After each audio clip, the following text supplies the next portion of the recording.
and Hattie Hayridge!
Yep, take. Are we going to do the photo op? Huh? Oh, did we do it? All right. Okay, they're going to quickly do a little photo op, so if you want to get any pictures, go right for it. And also don't forget, if you want to ask a question, there are 2 microphones that are positioned in the middle. Please stand behind them. They will be lit for you as well. And you will be able to ask your question. I can already see one man is ready and raring to go.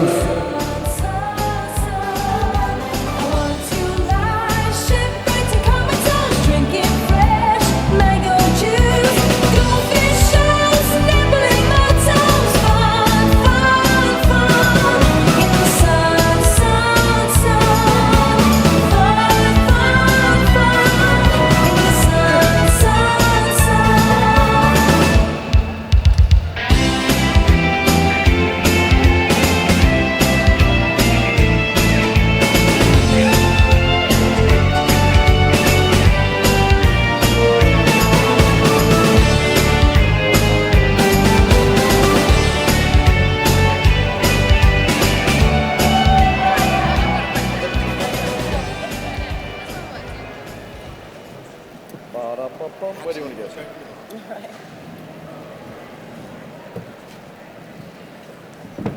So, hello the 3 of you. Thank you very much for joining us in London. It's lovely to see all 3 of you again. Cool. Now, we're going to kick off very shortly with the audience questions because I can see them lining up here. But first of all, question really is, how does it feel to be still having this level of popularity that you can pack out a room with Red Dwarf after over 20 years? It's staggering to think that that's how long the show's been on the air. I still can't believe it. Chris can. He's used to adulation. Well, no, it's difficult to say, difficult to answer that. I mean, obviously we get that question quite a lot, and I always say the same things. And I'm sorry to be boring, but I'm going to be, and I'm going to say the same things again. It's the script. It's the sort of 28 years that we've been doing it. The sort of chemistry that we've got together. But most essentially, it's the sort of quality control of Doug that he has managed to place into every Red Dwarf script and every Red Dwarf series with, his imagination and the scripts and the storylines and everything. So we're, that's been the bottom line. And of course, you great fans, who've always been champing at the bit for new material. So thank you very much for always wanting us to come back. Thank you. Yeah, this is a bit special. This is not like normal. This is absolutely fantastic. This is like Wembley or somewhere. This is very rock and roll. Hello, Wembley! Yeah. It's very XL, really, isn't it? So we're going to open the mic straight away because I can see quite a lot of people ready to ask questions. So we're going to start off with the gentleman here in the red hat. Oh. Hi. Hello. So when you do the characters, is there anyone that you channel? Sorry? It's quite echoey in here. You have to repeat the question again, please. That makes it more echo if he repeats it again, though. when you do the characters, is there anyone that you channel in particular? Like anybody else that you It's just one influences word. you? Channel. Is there anyone you Channel. Channel is like uses an uses a kind of inspiration. Like, are we for your copying characters? anybody? the inspiration Who behind have the you characters. copied? Who are we copying? Oh, Hi. Yeah, who's your inspiration when you do your character, maybe? Okay. For Rimmer, originally, the sort of inspiration, because there was a lot in the early days of Lister and Rimmer, I sort of drew on the inspiration of my relationship with my brother at boarding school, which was occasionally a fraught relationship, which I think we managed to get into Lister and Rimmer and still do. So inspiration there really for the relationship between the two. And obviously for someone like Ace, in my instance, you're looking a little bit towards swashbuckling sort of sci-fi heroes, a little Susanna the James Bond type, good at everything type thing. So I think you said Tom Cruise at the time. Roger Moore. A taller Not Tom Cruise. No, Tom Cruise, very good, but more, I suppose there was a Susanna Roger Moore in there somewhere, wasn't there, probably? Roger Moore. Yeah. Really? I thought it was With Top a touch Gun. of Tom Cruise. But yeah, it all comes from the writing, of course, as well. You just got to let yourself go with it and see how the writing fits, because it all comes back to that. Thank you. So we're going to move on to our next question from Lenny there. If you may need to move the microphone down to you, can touch it, don't worry. So I have that problem a little bit short. Spotlight, isn't it? Just to say, you guys look absolutely amazing. Question is, what is the strangest gift you've ever received from a fan? Wow. I got a wooden wedding ring once sent to me from a bloke in prison. I had to hope that he'd done a really serious crime so he wouldn't be out anytime soon. Double-edged sword, really. Not that, just the ring. Wow. Dan? I'm still trying to think of one. Cupcakes? Get cupcakes sometimes? Cupcakes. Yeah. I don't think we're gonna better the wooden ring from a person in prison, frankly. No, I get rather, relatively dull, I suppose, compared to that. What should we say things we said to me. want? We might get them. No, Right. let's not do that. What are you thinking of sending Chris? Oh, I don't know. I think I'll have to have a talk with him afterwards, I think. Sorry? I think I'll have to have a talk with him afterwards. But don't tell my husband, okay? It's turning into a blind date now, isn't it? I knew there was a lead up to something going on there. Okay, so we'll move on to our next question on this side. Well, my question is quite similar to the first one. When recording the many episodes, what did you usually do to get into character? Look at the check. He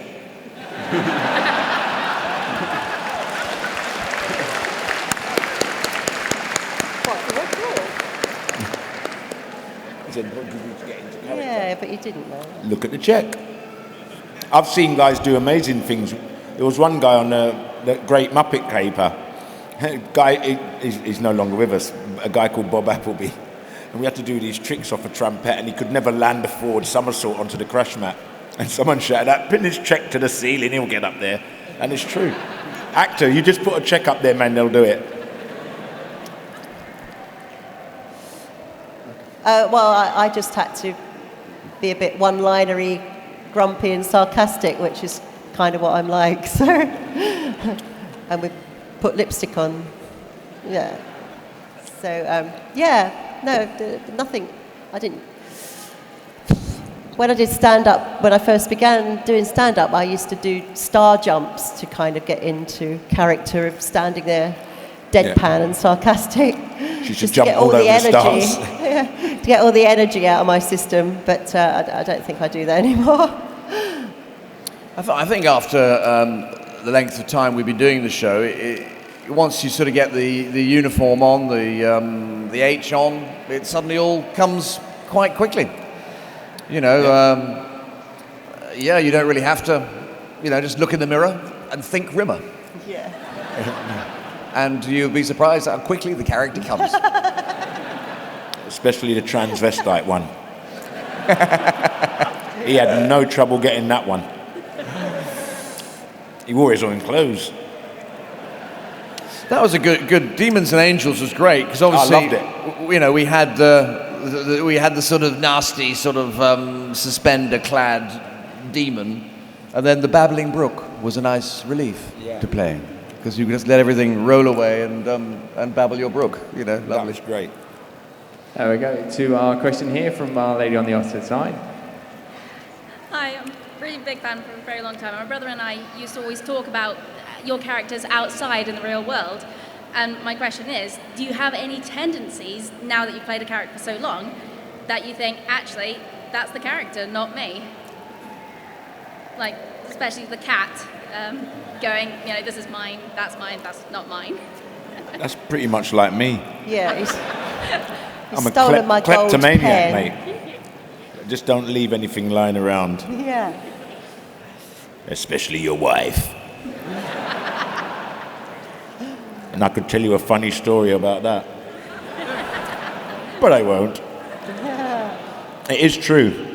You remember the old, the wrong room with the...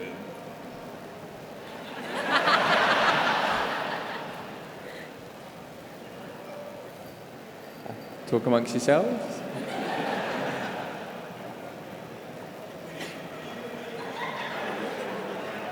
They're going to say they want to pee. Yes, and it was me. Yes. They're taking a consonant and a vowel.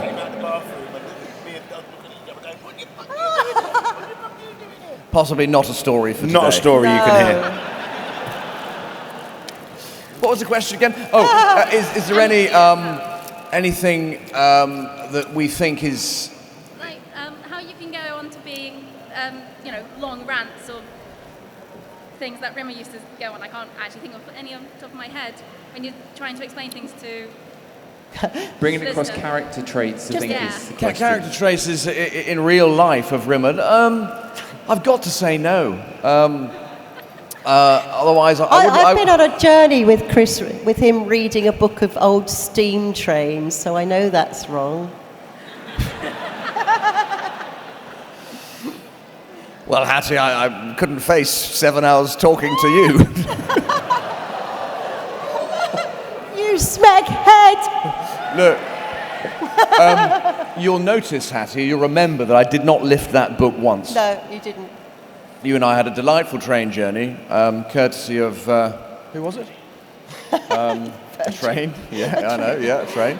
And with Sylvester McCoy. And Sylvester McCoy, who was It was a mad delightful. train journey with us and Sylvester Very delightful. McCoy. We had a few little drinks on it, and of course it got delayed for an hour and a quarter or something like that. And I picked up the train book once. And obviously, yes, going back to Rimmer, it is his equivalent is the telegraph pole book. So, yeah, no, I am an enthusiast of all things classical transport, as many of you will know from my documentaries. So I suppose, yeah, there is that slight overlap. But, I've The never writers had- hung around with us, didn't they, the whole time? They were there the whole time during rehearsals and everything, so they would pick up on things that people did.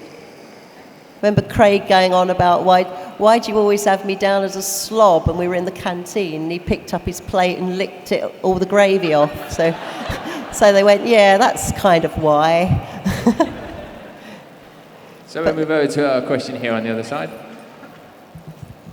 So hiya there, yeah. I was trying to think of an elaborate question to ask about Red Dwarf or something like that, but in the end I just figured I could probably die happy if Rimmer yourself could call me a smeghead. You are a complete and total and utter... The word has yet to be invented for what you are, actually. But in the meantime, let's just call you an utter smeghead. Thank you very much. You see, going back to the earlier question, I don't have to... There's no time at all. I can just switch into it. There you go. It's natural. I'll go to Mrs. Captain America next. Hi, this is a question just for Hattie. So, Question for Hattie. how do you feel about having been a woman in a sci-fi show when generally when Red Dwarf started, women weren't in sci-fi, or if they were the look at me, my tits are out, oh, I'm a damsel in distress kind of character? I didn't think about it much. I wasn't in Red Dwarf to further the feminist cause in that respect. I was just in there as a comedian. Yeah, no, I didn't think about it. I just got offered the part, knew it was a good one, and did it, really. Yeah, I was only meant to be in the one episode of Parallel Universe originally because the producers saw me on Friday Night Live doing stand-up, but only just started doing it, and they needed a female equivalent for Norman Lovett. So we were both deadpan, and so they put me in there to be Norman's love interest on Parallel Universe. So that was the only episode I was meant to be in. And then between series 2 and 3, Norman left, and they actually auditioned. I didn't get it automatically. I auditioned with some other people. And I got that, mainly because I'd never auditioned for anything. They gave me the script and said, can you read this? So I read it and I laughed, and they said, yeah, thank you. Can you read it out loud? And because I'd read it to myself. And then they said, yeah, we think we've found our dumb computer, and then I got it. Okay, well, we've got time for at least only 2 more questions, unfortunately, so we're going to kick off with the gentleman here. Hi, guys. Congratulations on the new series. Thank what you. I want to know is, are we going to see Ace back and Dwayne Dibley? And Hattie as Hilly? So, what was it? Say that again, sir? Are we going to get to see Dwayne Dibley back, Oh, Ace Rimmer and Hilly? Because, to be honest, the show's not the same without a big floating head. It's not the same without the Ace, Rimmer, is Ace? Dwayne. Okay, I think I understand what you're asking. Ace, the return of Ace and Dwayne is something that will be controlled by Doug. It's something that obviously we've got to take into a non-disclosure agreement situation that we have about Series 12. But yeah, like you, I'd love to play Ace again. I'm sure Dan would absolutely love to play Dwayne. Yeah. As regards Holly, that again is something we can't really go into deeply now. But you'd like to come back, wouldn't you? Yeah. At some point. Yeah. I don't know. We'll leave that They're as a not no allowed comment. to say anything about anything. Yeah, well, it's all, you know, we just can't say that, you know, but yeah, I'd love one day for Ace to come back. And Dwayne, and indeed Holly. Get those teeth out. And we're going to move on then to a final question from Mr. Captain America there. Hello, everyone. I just want to say thank you very much for doing all this show for the last few years that you've been doing it. But my question is almost a follow-on question from the other gentleman across the way, but mine's a bit more different. If there was no copyrights and Doug was asking you for ideas for alternate characters, what would you bring? Because I'm a massive fan of British Empire, and that's what got me watching you, Chris, and so on, and got me into a bit more of the comedy area. But would you be able to bring, if it was no copyrights, no issues, if you had the full reign to do what you want, to bring a new character in, who would you bring from your past that you played to bring into Red Dwarf? What would you do?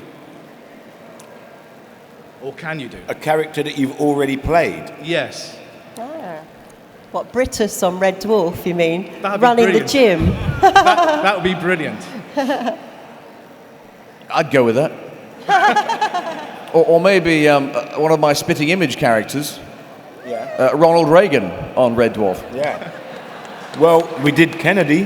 May as well do Getting Reagan. back to what I did best, being an actor. Or maybe, yes, maybe me on Red Dwarf. Oh, yes, I'd show everything or two.